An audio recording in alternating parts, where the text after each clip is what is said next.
அப்பா அப்பா, ஒரு நிமிஷம், நான் உங்ககிட்ட ஒரு முக்கியமான விஷயம் சொல்லணும் என்று ஆனந்தி அந்த இடத்திற்கு வந்து சொன்னாள். உடனே வாசுதேவன் அவர்களை பார்த்து, நீங்க இன்னமும் இங்கதான் இருக்கீங்களா, என்ன விஷயம் என்று கேட்டார்.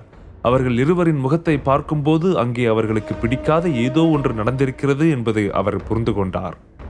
அப்பா, இங்க ஒருத்தன் ஆனந்தி கிட்ட வம்பு பண்ணி அவளை அள வச்சுட்டான் என்று கார்த்திக் சொல்ல வாசுதேவனுக்கு பயங்கர கோபம் வந்தது. தங்கச்சியை ஒருத்தன் அள வச்சதை பார்த்துட்டு நீ எப்படி சும்மா இருந்த, யார் அவன்னு சொல்லு என்று கோபமாக கேட்டார். அவன் நம்ம வர்தன் மாமாவோட ஸ்பெஷல் கெஸ்ட்பா, அதனாலதான் எங்களால அவனை எதுவும் பண்ண முடியாம போயிடுச்சு என்று ஆனந்தி தன் அப்பாவின் முன்னால் ஓவர் ரியாக்ட் செய்தாள். வர்தனோட கெஸ்டா என்று யோசித்த வாசுதேவன், சரி நீ ஃபீல் பண்ணாத, நான் வர்தன் கிட்ட பேசுறேன், உன்னை கஷ்டப்படுத்தின அவனை கண்டிப்பா உன்கிட்ட வந்து சாரி கேட்க வைக்கிறேன், சரியா என்று சிரித்தபடி சொன்ன வாசுதேவன் கோபமாக வர்தனின் ரூமை பார்த்து நடக்க ஆரம்பித்தார். அவர் அங்கிருந்து கிளம்பும் போது பின்னால் இருந்து, அப்பா அவனோட பேர் விக்ரம், விக்ரம் சரண்யான்னு கேள்விப்பட்டேன், வர்தன் அங்கிளுக்கும் அவனுக்கும் நல்ல ஃப்ரெண்ட்ஷிப் இருக்கு, அனிஷா கூட அவனுக்கு தான் சப்போர்ட் பண்றா என்று கார்த்திக் கோபமாக சொன்னான். விக்ரம் சரண்யாவா, இந்த பேரை நான் கேள்விப்பட்டதே இல்லையே, அவன் எங்கிருந்து வந்தான், இவனுக்கு எப்படி வர்தனோட ஃப்ரெண்ட்ஷிப் கிடைச்சது, நீ உண்மையாதான் சொல்லிட்டு இருக்கீங்களா இல்ல ஏதாச்சும் பிராங்க் பண்ணிட்டு இருக்கீங்களா என்று கோபமாக கேட்டார். இல்லப்பா, நிஜமாதான் சொல்றேன் என்று கார்த்திக் தலையில் வைத்து சத்தியம் செய்ய அப்போது அங்கே இருந்து அனிஷாவை அழைத்து பேசினார் வாசுதேவன் மூர்த்தி. உண்மையில் வர்தன் பல சிறப்பு விருந்தினர்களை அழைத்திருந்தார், அதனால் அதே ரேஞ்சில் வாசுதேவன் மூர்த்திக்கும் மரியாதை கொடுக்க வேண்டும். ஆனால் இங்கே ஏதோ வித்தியாசமாக நடந்து கொண்டிருக்கிறது என்று உணர்ந்தார் மூர்த்தி. அனிஷா, யார் இந்த விக்ரம் சரண்யா, அவனை இங்க வந்து என்ன பார்க்க சொல்லு என்று சொன்னார் மூர்த்தி. அங்கிள், நீங்க தப்பா புரிஞ்சுக்கிட்டீங்க, விக்ரம் நீங்க நினைக்கிற மாதிரியான ஆள் எல்லாம் கிடையாது என்று அனிஷா பொறுமையாக சொன்னாள். அவளுக்கும் விக்ரமுக்கும் அவ்வளவு பழக்கம் இல்லை என்றாலும் விக்ரமின் நடத்தையை பார்த்த அனிஷா அவனுக்கே சப்போர்ட் செய்து பேசினாள். ஓ, நான் தான் தப்பா புரிஞ்சுக்கிட்டேனா, அனிஷா நீ ஆனந்தியோட பெஸ்ட் ஃப்ரெண்ட் தானே, ஆனா நீ இவளை விட்டுட்டு அவனுக்கு சப்போர்ட் பண்ணி பேசுறது எனக்கு ஆச்சரியமா இருக்கு, சரி நீ சொல்லு அங்க என்ன நடந்துச்சு என்று கேட்டார் மூர்த்தி. அவருடைய வார்த்தையில் அனிஷா எதுவும் பேசாமல் அமைதியாக இருந்தாள். அந்த இடத்தில் நடந்த உண்மையை பேச வேண்டியிருந்தால் அவள் ஆனந்தியையும் கார்த்திகையும் தான் தவறாக சொல்ல வேண்டியிருக்கும். இன்னைக்கு வர்தன் ஏற்பாடு பண்ணியிருக்கிற இவ்வளவு பெரிய பார்ட்டியில என் மகளை ஒருத்த அவமானப்படுத்தியிருக்கானா, அந்த அவமானம் எனக்கும் நடந்த மாதிரி. யார் இந்த விக்ரம், எதுக்காக அவனுக்கு அனிஷா இவ்வளவு சப்போர்ட் பண்றா என்று வாசுதேவன் மூர்த்தி நினைத்து கொண்டிருந்தார். அனிஷா, எதுக்கு தேவையில்லாம அவனுக்கு சப்போர்ட் பண்ணிக்கிட்டு இருக்கேன்னு எனக்கு புரியல, அவனை பார்த்த 10 நிமிஷத்திலேயே அவன் நல்லவன்னு நீ நம்பிட்டு இருந்தா உன்ன மாதிரி ஒரு முட்டாள் வேற யாரும் இருக்க மாட்டாங்க. அவன் ஆனந்திய எந்த அளவுக்கு கீழ்த்தனமா பேசினான்னு நீயும் பார்த்துட்டு தானே இருந்த என்று கார்த்திக் சொன்னான். ஆமா நிஷா, அவன் வந்ததுல இருந்து அவனை பத்தி ஏதாச்சும் சொன்னானா, முழுசா உன்னையும் உன்னோட குடும்பத்தையும் பத்தி தான் பேசிக்கிட்டு இருந்தான், எதுக்கும் ஜாக்கிரதையா இருங்க, அவனால என்ன வேணாலும் நடக்கலாம் என்று சொன்னால் அருகில் நின்றிருந்த ஆனந்தி. அனிஷா அவர்கள் சொல்வதையெல்லாம் கேட்டு எந்த பதிலும் பேச முடியாமல் அமைதியாக நின்றாள்.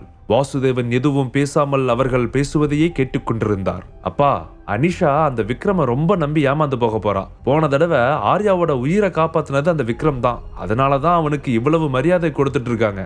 ஆனா உண்மை என்னன்னு யாருக்கு தெரியும், அவன் இவங்களோட ஃபேமிலிக்குள்ள வரதுக்காக போட்ட பிளானா கூட இருக்கலாம், ஆனா இவங்களுக்கு தான் அது எதுவுமே புரியல என்று கார்த்திக் சொல்லிக்கொண்டு சிரித்தான்.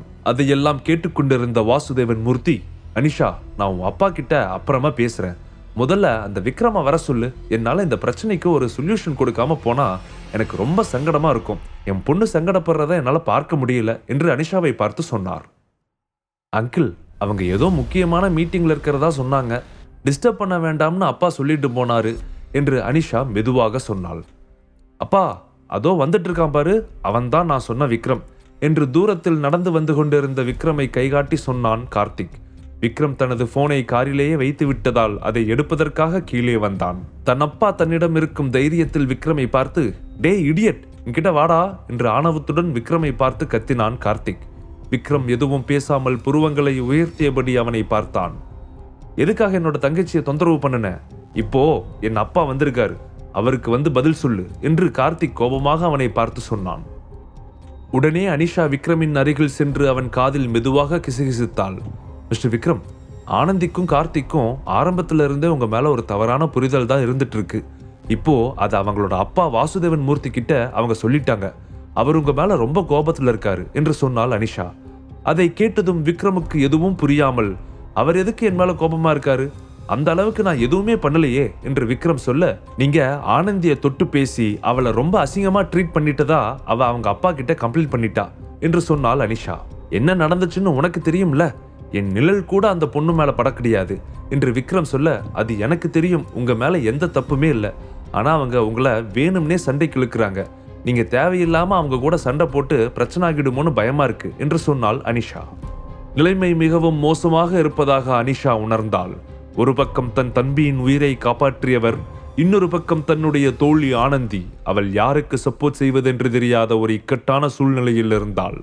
ஆனந்தியின் மீது தப்பு என்று அவளுக்கு தெரிந்தாலும் அவளை எதிர்த்து பேச முடியாத நிலைமையில் இருந்தாள். அவளுடைய எண்ணத்தை புரிந்து கொண்ட விக்ரம் லேசாக சிரித்தபடி, நோ ப்ராப்ளம் அனிஷா, நான் அவங்கள பத்தி கவலைப்படல, எனக்கு அதை விட முக்கியமான விஷயம் நிறைய இருக்கு என்று சொல்லி அந்த இடத்திலிருந்து நகர ஆரம்பித்தான் விக்ரம். அப்போது அவன் முன்னால் சென்று நின்ற வாசுதேவன் மூர்த்தி, நீதான் விக்ரமா? வர்தன் உன்னதான் கெஸ்டா கூப்பிட்டு இருந்தானா என்று வாசுதேவன் தீவிரமான பார்வையுடன் கேட்டார். நான் விக்ரம், நீங்க யாரு என்று அவன் சாதாரணமாக கேட்டான்.